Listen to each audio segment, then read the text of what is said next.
So, good day everyone. So, today we're talking about gender roles in Asian, African, and Western societies. So, it is all about exploring the influence of societal norms on individuals based on their biological sex. So, next is let us define what is gender roles. So, gender roles are tasks and responsibilities assigned based on their sex, male or female. So, gender rules sa usa ka tawo based on their gender. And it depends also on what culture gikan ang usa ka tawo ug unsa ang iyang gender, ug unsa ang gender. So, these rules are societal norms, not explicitly and communicated by parents, but learned through family, of course, education, and in education naka-learn pud ta in peer groups and also in mass media. So let us proceed to gender rules in the Philippines. So in the Philippines, gender rules have historically been shaped by cultural norms with a notable contrast between pre-colonial Philippines, where equal roles for women and men in clans in So, in the Philippines, in pre-colonial period, known ang females as housewife, and sila mo asikaso sa balay, tigbantay sa mga anak, and wala sila chance para manarbaho or mag-provide sa pamilya. Like, sila ra mo serbisyo sulod sa panimalay. And in modern era, where equal na ang opportunities in men and women, na makavote na ang mga babae, but in traditional influence remains. And here is one example is ang babaylan. Spiritual leaders, an image of babaylan performing a ritual representing the historical role of a woman as spiritual and community leaders. So, sa unang panahon, it is an image of babaylan as spiritual and community leaders. But in ritual, so mao ni ilahang gitawag nga babaylan sa unang panahon. And next is the traditional male rules. So men are typically viewed as providers and leaders. Women have also played crucial roles in spiritual and community leadership. So, we all know nga naman nga ang mga trabaho sa unang panahon, sa mga lalaki sa unang panahon rather, is farmer jud and fishermen. And mao ni ang ilang trabaho para maka-provide sa ilang pamilya.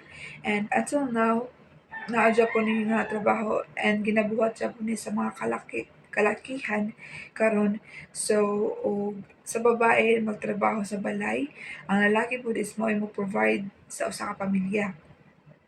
So let us proceed to gender roles in Asia. So especially in Japan. So women control household finances and decisions. So ang women di ay good no is narado siya sa balay mag kanang asikaso and magkuan sa kanang mga decision sa balay, while men are work long for hours for companies. Women are considered temporary workers. So ang lalaki diri sa Japan, sa period kanang sa time sa Japan is sa generals in Japan day rather, is ang men is kanang mo pwede provide sa pamilya, mo trabaho para na ay ika-provide. And sons are prioritized in education, daughters encouraged to take shorter courses. So, motto. So next proceed to gender roles in Latin America. So in gender roles in Latin America, men are bold, sexually aggressive, and protectors of the family. And women are expected to be nurturing, submissive, and morally superior. And men dominate the public sphere, women dominate in the home. So next, let us proceed into the rules in Europe. So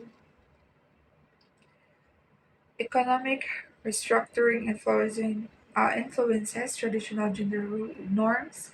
Both men and women now participate in the workforce. So na siya kanang both and men and women may participate in the workforce, increasing involvement in fathers in parenting. So men is hindi na siya involved kanang about in parenting, and women continue careers after marriage or motherhood. So let us proceed in gender roles in Africa. So patriarchy dominates. Men are decision makers. So they're here in Africa. Men are the one who decide in the family, and women's roles are primarily as homemakers and childbearers. So, ang women Japan diri sa Africa is mao Japon sila ang mo trabaho sa balay, nasa balay, may mo atiman sa ilang mga anak, mm, and men dominate high-paying jobs across various sectors of the company. So, men mo Japon sila ang Japon ang mo provide sa ilang mga pamilya, and women's work is undervalued and often unpaid. So, in Africa, there is gender discrimination. They happen in women, like na-adjudge ay discrimination sa mga babae sa Africa. Like, ang mga babae is na-adjudge sa balay. Wala sila kanang, they have no voice to speak up, and wala sila kanang rights para mo trabaho, mo provide. So there is a gender discrimination and not necessarily biases, and often have limited economic opportunities and are subjected to male control in social interactions. So women is limited to sa Japan ng ilang makuha sa in terms of opportunities. So let us proceed in Western societies. So women in Western societies have made significant strides towards gender equity over the past century. So,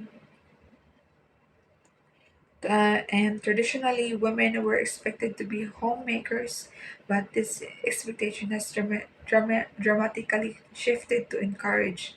So, there is a Western societies is improved na traditionally. So, nag-anam-anam na og kanang and ang mga traditional na ginabuhat sa mga babae, like nara sila sa balay. And next, women now hold leadership positions, including government roles, and can pursue careers as astronauts, sports stars, and more. So they have rights also such as voting, driving, land of ownership, education access, and protection against violence are largely equal to those men. So, pwede na makavote ang mga women. Same sa modern era ganina sa akong giingon nga kanang pwede na sad makatrabaho ang mga babae. So equal na ang mga opportunities sa mga babae ug sa mga lalaki. And it's becoming more common for men to take on the role of primary homemaker while women work, and many countries are adopting gender neutral parental leave policies. So next is the gender pay gap is narrowing, and with increased representation of women in government.